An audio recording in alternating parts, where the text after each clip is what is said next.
আজকে দেখেন ইফতারি টেবিলে এরকম একটা কাস্টার্ড বান বানিয়ে দিলাম, আর বাচ্চারা তো মহা খুশি, আর বড়রাও কিন্তু কম না, বড়রা কিন্তু কারাকারি করে খেয়েছে।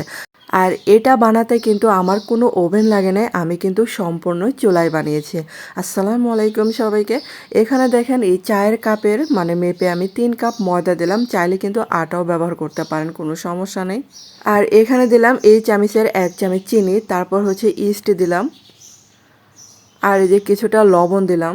আর এই যে শুকনো উপকরণগুলো আগে ভালো করে হাত দিয়ে মিশিয়ে নিতে হবে। তারপর হচ্ছে কিছুটা সয়াবিন তেল দিয়ে দিলাম।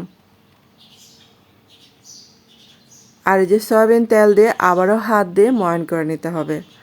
আর এখন হচ্ছে আগে থেকে জাল করা কুসুম গরম দুধ এটার মধ্যে দিয়ে দিলাম। এখানে 1 কাপের একটু বেশি লেগেছে জাল করা দুধ। আর আপনারা চাইলে কুসুম গরম এখানে পানিও ইউজ করতে পারেন। আর এই বানটার মধ্যে পানির বদলে যদি দুধ দিয়ে এই ডোটা মাখান তাহলে কিন্তু অনেক ভালো লাগবে। আর এটা কিন্তু একটু নরম নরম করে ভালো করে ডোটা তৈরি করতে হবে। আর এই যে হাতে একটু তেল মাখিয়ে তারপর এটা রেস্টে রেখে দেবো যে পর্যন্ত এটা অ্যাক্টিভ না হয়। আর এখন হচ্ছে কাস্টার্ডটা তৈরি করছি। এখানে যে 2 কাপ জাল করা দুধ দিয়ে দিলাম, আর এখানে হচ্ছে কিছুটা চিনি দিয়ে দিলাম, তারপর হচ্ছে এখানে কাস্টার্ড পাউডার দিলাম 2 চা চামচের মতো, আর একটু সামান্য লবণ দিলাম। তারপর হচ্ছে আমি চুলাটা কিন্তু অফ করে রেখেছি, আর এটা আগে মিশিয়ে নিতে হবে ভালো করে। এটা ভালো করে যখন মিশানো হয়ে যাবে তখনই চুলার জালটা অন করে দিয়েছি। আর এখন কিন্তু অনবরত এটা নাড়তে হবে। নাড়তে নাড়তে দেখেন এটা কিন্তু অনেকটা ঘন হয়ে আসছে। আর এই যে দেখেন এখন কিন্তু এটা নামিয়ে ঠান্ডা করে নিচ্ছে।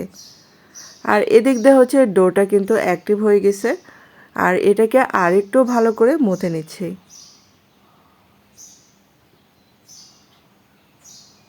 আর এখন হচ্ছে যে কয়টা বান তৈরি করব সেই কয়টা বান এখানে এই যে আমি ভাগ করে নিচ্ছি। আর বানগুলো কিন্তু বেশি বড় করব না, ছোট ছোট করে বানাবো। আর বন্ধুরা যারা আমার চ্যানেলে আজকে প্রথম ভিডিও দেখছেন কিন্তু চ্যানেলটাকে সাবস্ক্রাইব করতে ভুলে গেছেন, প্লিজ তাদের কাছে অনুরোধ রইল চ্যানেলটাকে সাবস্ক্রাইব করে আমার পাশে থাকতে পারেন। আর এখন একটা প্লেটে দেখেন আমি যে সামান্য তেল মাখিয়ে নিয়েছিলাম, তারপর হচ্ছে দেখেন ছোট ছোট করে বান তৈরি করে এখানে দেখেন একটু ফাঁকা ফাঁকা করে রাখতে হবে। আর এই যে দেখেন আমি কিন্তু এই যে কতটা ফাঁকা করে রেখেছি, আর এটা আবারও ঢেকে রাখবো কিছুক্ষণের জন্য। তারপর দেখেন এই যে কতটা ফুলে ডাবল হয়ে গেছে। আর এখন দেখেন এটা কালারের জন্য একটা ডিমের কুসুম এটার উপর দিয়ে ব্রাশ করে দিতে হবে, তাহলে সুন্দর একটা কালার চলে আসবে। আর এই বানটা কিন্তু অনেক সফট হয়, তো আমরা আমাদের যাদের ওভেন নাই তারা কিন্তু সহজে চুলায় এরকম করে বানাতে পারেন। আর এই যে দেখেন একটা পাতিলে স্ট্যান্ড বসায় দিলাম, তারপর হচ্ছে এখন এই যে ঢাকনা দিয়ে ঢেকে চুলার আঁচটাকে মিডিয়াম আঁচে রেখে দিয়েছি। আর এই যে দেখেন কতটা সুন্দর হয়েছে।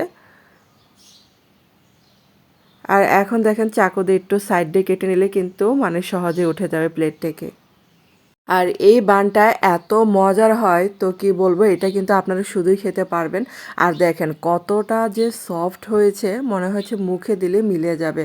এখন দেখেন একটু মাঝখান থেকে কেটে নিচ্ছি, আর এখন হচ্ছে এটার ভিতরে কাস্টার্ড ভরে নেব।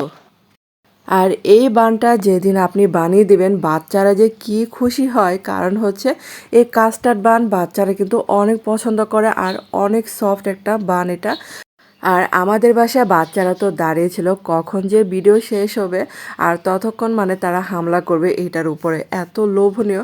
তো আপনারা কিন্তু আপনাদের বাসায় বানিয়ে দেবেন, বাচ্চারা অনেক পছন্দ করে, এমনকি বড়রা কিন্তু কম না, বড়রা কিন্তু অনেক পছন্দ করবে এই নাস্তাটা।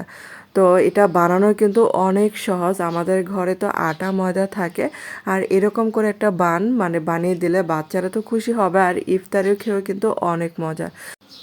আর প্রতিদিনের ভাজা পোড়া খাওয়া থেকে এরকম একটা নাস্তা মাঝে মধ্যে বানিয়ে দিতে পারেন, সবাই কিন্তু খেয়ে অনেক প্রশংসা করবে।